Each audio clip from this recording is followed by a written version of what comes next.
Welcome to Green and Gold Forever. I'm Eric Drews, broadcasting from Oshkosh, Wisconsin, and we'll be joined shortly here by Matt McLean out in Eau Claire.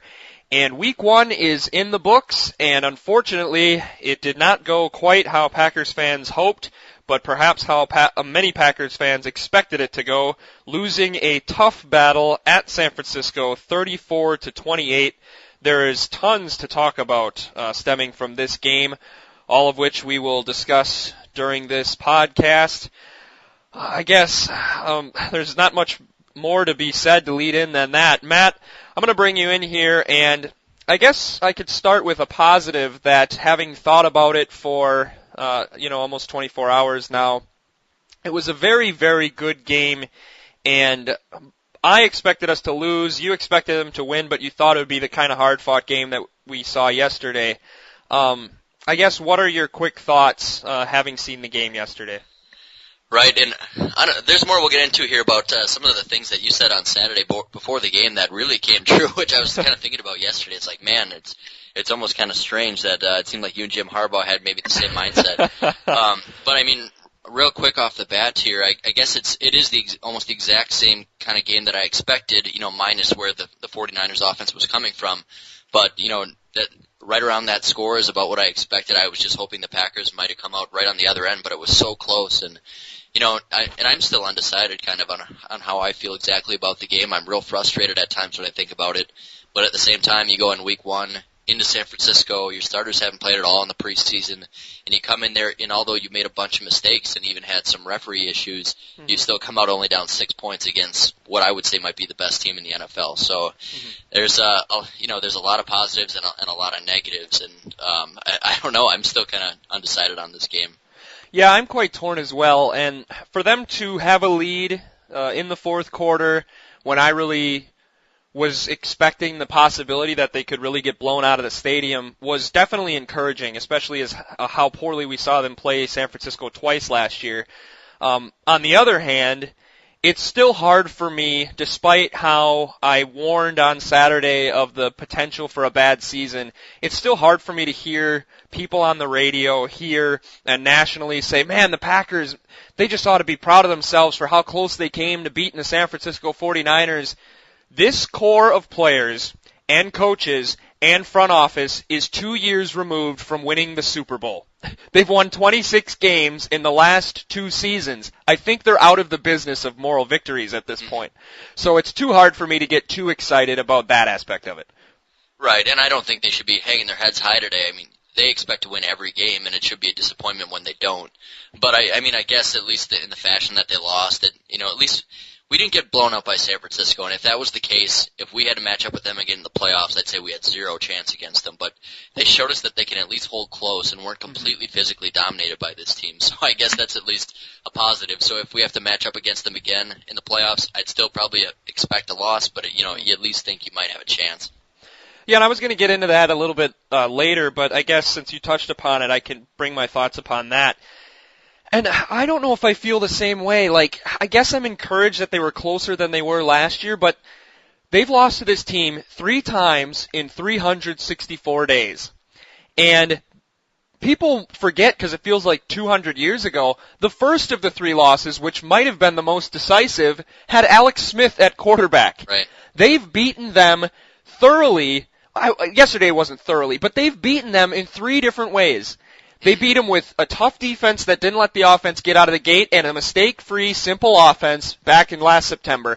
In the playoffs, they rolled over them with the read option, ran for 1 billion yards. Colin Kaepernick was unleashed. And then yesterday, not to toot my own horn, but it was exactly what I said they could do. It doesn't matter about the read option because if they stand back and they do the traditional pro-style passing offense, they can tear this team apart anyways. And that's exactly what they did yesterday. The offense was better. We can get into that. They were better than they were the first 2 times, but it's certainly not to that point, but it reminds me almost of their problems beating the Cowboys in the 90s, where the first time they played, it was clear Dallas was just better across the board.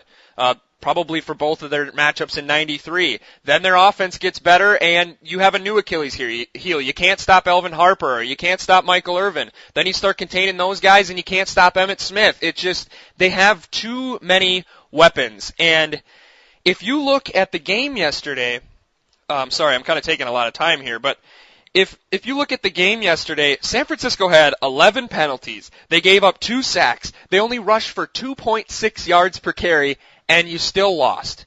And so some people are encouraged about it, but to me it's like, you can blame the referees, you can blame penalties, you can blame the bad defense, you can blame a offense that was inconsistent, but you're never going to have all of those things never occur. And you played about as close as you could to a perfect game in Candlestick, and you still lost. So part of me thinks that this isn't a Giants problem where you're just getting beat by scheme because your players and their players have matched up and you've had anywhere from a Packers 45-17 victory to a Giants 38-10 victory where you just got to figure out the new scheme. This seems to be a talent problem against the San Francisco 49ers, and that makes me think if you're going to get past them in the playoffs, somebody else is going to have to do your dirty work. Yeah, and I think you're right. I mean, especially touching on that last point, yesterday watching the game, it made me think about the point that you made kind of about our talent versus some other teams. The comment that you made was that we might not have as many stars as a lot of other teams, but the few that we have are pretty bright. So, and the players that we have that are stars played great yesterday. Mm-hmm. The only problem is the rest of the team did not. Nobody else seemed to show up except for the people that you would expect to have great games. Rodgers played very well. Cobb played great. Jordy Nelson played great. Clay Matthews played awesome, except for a boneheaded mistake. Mm-hmm. But those players played great. But really, it seemed like nobody else showed up, and it's just the overall depth and the overall talent at the rest of the positions. And really, other than maybe the defensive line, no other position played particularly well. Mm-hmm. And like you said the other day, the 49ers outmatch us at pretty much every other position except quarterback and receiver, and that was completely evident in that game. And if you're only superior at 2 positions, it's going to be tough to beat them, anytime. You might sneak one out, but I think you're right. I think if we get anywhere in the playoffs this year, the 49ers are going to have to get knocked out before they see us. Yeah, and it's hard to imagine a scenario against a team as good as San Francisco on the road where Aaron Rodgers or Clay Matthews could play any better. From an overall standpoint. Rodgers certainly played much better yesterday than he played in either of last year's San Francisco games. And although that mistake by Clay Matthews negates quite a bit of how good he played yesterday, he was everywhere. Yep. And it almost makes me want to apologize to him for some of the things we've said on this show. If he's just really been waiting to be healthy for a year, and that was him healthy yesterday or him motivated, gosh, you'd like to see him healthy and motivated every week because he was unbelievable. And you'd like to have somebody that was half as good as him on that defense. It felt like it was him and a JV team at times. Yeah, he was great. I was thinking about that during the game, and when he was making all these plays and blowing stuff up, it's like, man, I wish he did this every game, but at the same time, we've said that he can be a little bit overrated, and maybe he just hasn't been healthy enough.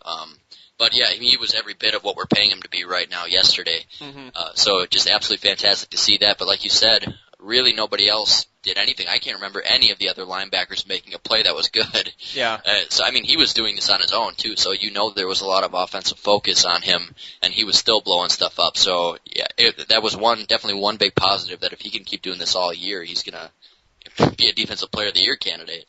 Yeah, definitely. Obviously, there's no other of those emerging so far of his teammates, and we don't need that level. We just need somebody to, at least in one of the other 2 levels, provide some kind of resistance to the other team.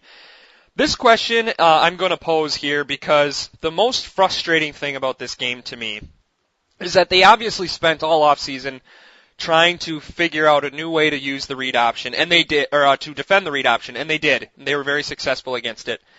But the problem is their solution was to play the zone defense that has been continually torched since Dom Capers has got here. It's never been successful. I looked up a statistic. Yesterday was the 5th time that a Packers team has allowed an opposing quarterback to throw for over 400 yards. That's the 5th time since 2009. It's the